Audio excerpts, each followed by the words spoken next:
You're listening to the Taylor Corey Experience, featuring Chris Garcia and the man, the myth, Louis Kadori. Hello. All right, so today we'll be talking about. Let me get the paper up. All right, so we made a music video for what was it? Wives. Wives, yes, Wives. What was the song name? The future is a drag. The Future's Drag. All right. So we made a hefty little music video thanks to the work of Chris and Charlie, and me and Louis made some hefty little album cover. Okay. All right. I want to ask this to Chris, right, and Charlie, what mood and tone was conveyed in that? Any day now. Okay. We tried to focus on a more depressing, sad mood because that's kind of what happened within the whole song itself. Especially during COVID, which is when we like set the music video for. So we wanted to focus on that like loneliness tone, you know. And COVID's a really universal experience as well. A lot of people can relate to that. Well, most of the world can. I mean, Taylor, the whole world's been through it. That's what I'm saying. That's the point I'm trying I to get definitely across. can. I can relate. Thank you. Good to hear, Louis. Thanks for your input. You are loud. Your thing's louder for some reason. Is that? No, it's not. They're all the same. All right. What story were you trying to tell with it? Like, was there even a story in mind? Yeah. We wanted to tell the story of a kid who used to be in a band, right? Which is how we conveyed his emotions, right? And then when COVID hit, he kind of fell into this like sort of loop of depression, drugs, addiction, right, to solve his issues because he used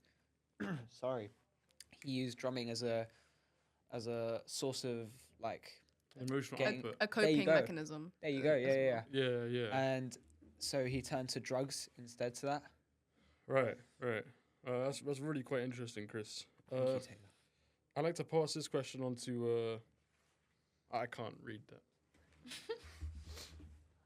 that. All right. I'm going to pass this question on to Charlie. How do we appeal to the target audience? Okay, so the target audience were teens everywhere, kind of wanting to make a difference in the world. And we decided to focus on the problematic and like detrimental effects to their mental health that COVID led through. And seeing as it was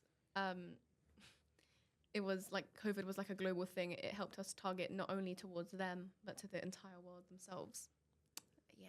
Great. Thank you, Charlie. And Taylor, this is actually one for you on the Taylor experience. So first, I want you to talk about how work was distributed and then tell us about why you assigned yourself the role of creating that poster. Yeah, I really took the lead on the album cover. I insisted that I was the one doing it, most because I didn't want to work with Premiere Pro. I'm not. I really got to learn that. But I promise you, lot, if I worked on that video, like, it would have been so bad, right? But I did the album cover instead, and I was saying that you and Charlie should do the video, and me and Louis would work together, sort of on the album cover. Because, I did some album covers, but Taylor's was too good. Mine got rejected. yeah, Unfortunately, we had a lot of what are they called? Like, Mock-ups. Mock-ups. Like half done by Louis, half done by me. But one of them I made was just too good. I had to do it, and that's why I wanted to work on the album cover because I'm always been my dream to work on an album cover. All right, that's just so banging. All right, next question, please. What was the inspiration for that album cover? Just like delve us more into that. What was your thought process? There's comes from a lot of places actually. Okay, you obviously you lot know "Damn" by Kendrick Lamar. That's the sort of pose and the little brick background. I just wanted to do that. I thought it would kind of bang. And the red, I thought the red and like the gritty effects would. It's a grunge song after all. I wanted to give a grungy feel, a bit of an edgy feel. So I thought I really cooked with that one. Oh yeah, fair enough. And all right, next question on to Louis. Tell us, delve more into what your role was within the project. How did you really help Taylor bring that to life? Well, we both looked at like top 100 grunge albums, and we looked at their covers to see inspiration. Oh. And we found the font together as well. We had many different fonts, and we decided on one. Quite the romantic experience you guys had.